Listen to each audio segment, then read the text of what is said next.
Statement হিসাবে এই দেশে ভয় করবে, বলসই করবে, ডিপেন্ড করবে তার কারণে বিকল্প বাংলাদেশ। সাধারণ মানুষ সাধারণ কথা শুনতে চায়, সহজ ভাষায় আমার বক্তব্য শুনতে চায়। তারা কিন্তু খুব ক্রিটিক্যাল চিন্তা এদেশের মানুষ করে না। তাহলে আমার রাজনীতিবিদ, আমার নেতৃত্ব, আমরা যারা রাজনৈতিকভাবে সাধারণ মানুষের সঙ্গে মিশি, এখানে নতুন ভাবে আমাদেরকে একটা চিন্তা করতে হবে। 5 আগস্টের পর বাংলাদেশে একটা রাজনীতির গুণগত পরিবর্তন হচ্ছে না, তাহলে রাজনৈতিক নেতৃত্বের একটা গুণগত পরিবর্তন এদেশের মানুষ চায়, আশা করে, প্রত্যাশা করে। এটা যদি আমরা না দিতে পারি, বাংলাদেশের বিএনপির মতো মডারেট রাজনীতি দল যদি না দিতে পারে, আর কেউ দিতে পারে। তারেক রহমানের প্রত্যেকটা বক্তব্য 5 তারিখের পর সবাই আরো বেশি বেশি করে শুনে। মানুষের প্রত্যাশার জায়গা এত বেশি, মানুষ এত বেশি তারেক রহমানের বক্তব্য এবং কথা কাজের উপর ডিপেন্ড করে, ভরসা করে। মানুষ এখন বারবার বলতেছে তারেক রহমানকে নিয়ে আসুন না কেন, আসছে না কেন?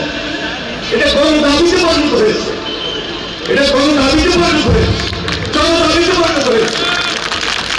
যারা তারেক রহমানকে চায়, আপনি দেখান বাংলাদেশে 5টা লিডারশিপ, যিনি স্টেটসম্যান হবে, যিনি রাষ্ট্রনায়ক হবে, যিনি রাষ্ট্রপতি হবে, যিনি প্রধানমন্ত্রী হবে, দেখান তার রহমানের বাইরে একটা নেতা আছে, যান জামাত ইসলামীতে, যান অন্যান্য রাজনৈতিক দলে, আসেন বিএনপিতে। তারেক রহমানের বিকল্প স্টেটমেন্ট হিসাবে এই দেশে ভয় করবে, বলসই করবে, ডিপেন্ড করবে তার কারণে বিকল্প বাংলাদেশ। বিশেষ তারেক রহমান ডুপ্লিকেট জিয়া রহমান, জিয়া রহমান যে কাজগুলো করেছে তারেক রহমান, এটা অবশ্যই আল্লাহর হুকুম। আমরা প্রকাশ করে দেখছি যে পথে জিয়া রহমান বেরোচ্ছে, তারেক রহমান সেই পথে হাঁটছে। এটা আমাদের গৌরব, এটা আমাদের গর্ব। এটা শুধু বিএনপির গৌরব, বিএনপির গর্ব নয়, এটা বাংলাদেশের গৌরব, বাংলাদেশের গর্ব। তারেক রহমান জিয়া রহমান এমনি পপুলার হননি, এমনি জনপ্রিয় রাষ্ট্রপ্রধান ছিলেন না। মাত্র 3.5 বছর থেকে 4 বছর শুধু খাল খননের একটা কর্মসূচির মধ্য দিয়ে, বাংলাদেশি জাতীয়তাবাদের রাজনীতির মধ্য দিয়ে তিনি বাংলাদেশের গ্রামের মানুষের কাছে গিয়ে পপুলার হয়েছে, জনপ্রিয় হয়েছে। একটা খাল কাটা শুনতে ছোট বোঝা যায়, খাল কেটেছে।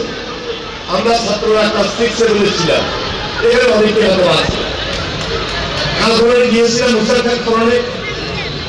এই খাল খননে আমরা শুনছি যে জিয়া রহমান আসবে, স্কুল থেকে আমরা চলে গেছি, যাই সেখানে আমরা খাল খনন করছি, জিয়া রহমানের সঙ্গে হাত মিলেছি। খাল খনন শেষ করে খালের পাড়ে উঠে একসঙ্গে মুড়ি খাইছি আর পানি খেয়েছি। এই ছিল জিয়া রহমান, সাধারণ ধরো। তাহলে এই খালে খাল খনন হচ্ছে, ছাত্ররা খাল কাটছে, কৃষকরা খাল কাটছে, শ্রমিকরা খাল কাটছে, যুবকরা খাল কাটছে, তরুণরা খাল কাটছে। খাল কাটার পর ওই খালে পানি আসছে, পানিতে মাছ চাষ হচ্ছে। এই পানি জমিতে দেওয়া হচ্ছে, সেচ দেওয়া হচ্ছে, সেচের পর উৎপাদন দ্বিগুণ হচ্ছে। এই উৎপাদন বিদেশে রপ্তানি হচ্ছে। এই খালের 2 পায়ে গাছ লাগাইছে, খালের মধ্যে মাছ চাওয়ার পর হাঁসের চাষ হচ্ছে, হাঁস মুরগির খামার হচ্ছে, গবাদি পশুর খামার হচ্ছে। এটাই বাংলাদেশি জাতীয়তা, যে বাংলাদেশের সাধারণ মানুষের সঙ্গে জিয়া রহমানের সম্পর্ক এইভাবে সৃষ্টি হয়েছে। এটাতে জিয়া রহমান খুব গভীরভাবে চিন্তা করেছে যে আমি তো সবাইকে চাকরি দিতে পারবো না, সরকারি চাকরি ইচ্ছে করে সবাইকে এখন দেওয়া যায়। তাহলে আমি যদি আত্মনির্ভরশীল, তাহলে দেশকে স্বনির্ভর যদি করতে হয়, তাহলে বাংলাদেশে যা বাংলাদেশি জাতীয়তাবাদের রাজনীতি, জিয়া রাজনীতির বিকল্প একটা দেখান আছে। জিয়া রাজনীতির বিকল্প, বাংলাদেশি জাতীয়তাবাদের বিকল্প আছে। এটা হলো moderate BNP, moderate Zia Rahman এবং মডারেট তারেক রহমান। আজকে তারেক রহমান ওই আশা ভরসার জায়গায় তিনি এই বিএনপি, এই দেশের পতাকা হাতে নিয়ে আছে। এই জন্য আমরা অপেক্ষা করছি কবে নাগাদ তারেক রহমান আসবে। তারেক রহমান সেদিন আসবে। একটা আইনগত কিছু জটিলতা আছে, এই দেশও আছে ওই দেশও আছে, মানুষ প্রত্যাশা করে। এই জন্য আজকে সাধারণ মানুষের মধ্যে একটা আন্দোলন শুরু হয়েছে যে এই মুহূর্তে এই প্যাসেজ যাওয়ার পর, এই প্যাসেজ প্রণয়ন করার পর আজকে যিনি দেশ চালাচ্ছেন উনি অত্যন্ত সম্মানিত ব্যক্তি, অন্তর্বর্তীকালীন সরকার, আমাদের আন্দোলনের ফসল আমাদেরই সরকার। কিন্তু প্রত্যাশার জায়গা তো বেশি, যে যারা খুন খেলাপি করেছে, খুন করেছে, অত্যাচার করেছে, নির্যাতন করেছে, এক নম্বরে তাদের বিচার চাই, আমাদের মামলা প্রত্যাহার চাই। যারা আহত হয়েছে, যারা শহীদ হয়েছে, তাদের পরিবারে আমরা সহযোগিতা চাই, আর্থিক সহযোগিতা চাই। আর দেশে স্থিতিশীলতা, সেটা অর্থনৈতিক স্থিতিশীলতা বলেন, এই খেলাধুলার জন্য বলেন, পড়ালেখার জন্য বলেন, জেনারেশনের জন্য বলেন, যে জেনারেশনের জন্য বলেন, বয়স্কদের জন্য বলেন, সবার জন্য বলেন, বাংলাদেশে একটা স্বাভাবিক রাজনীতি দরকার, সামাজিক একটা সুন্দর পরিবেশ দরকার, একটা অর্থনৈতিক শৃঙ্খলা দরকার, দ্রব্যমূল্য যেন উদ্যোগী না হয়, দ্রব্যমূল্য এবং ডেভেলপমেন্ট ওয়ার্ক সব কিছু মিলে পুরো বাংলাদেশটা যেন ভবিষ্যতে একটা সুন্দর বাংলাদেশ হয়। সেই জন্য অবশ্যই এটা মানুষের প্রত্যাশা। একদিকে সংস্কার চলবে, কারণ বিগত সরকার সংস্কার তো করেই নাই, অনেক দেশটাকে পিছিয়ে দিয়েছে। সেখান থেকে যদি উদ্ধার করে আমাদেরকে জানানো আসতে হয়, তাহলে একদিকে সংস্কার দরকার, আরেকদিকে একটা জনগণের প্রতিনিধিত্বশীল সরকার প্রয়োজন। তারা বলেছেন বা বিএনপি বলছেন আমরা একদিকে শাসন চাই না, আমরা এক ব্যক্তির শাসন চাই না, একজনই শাসন চাই না।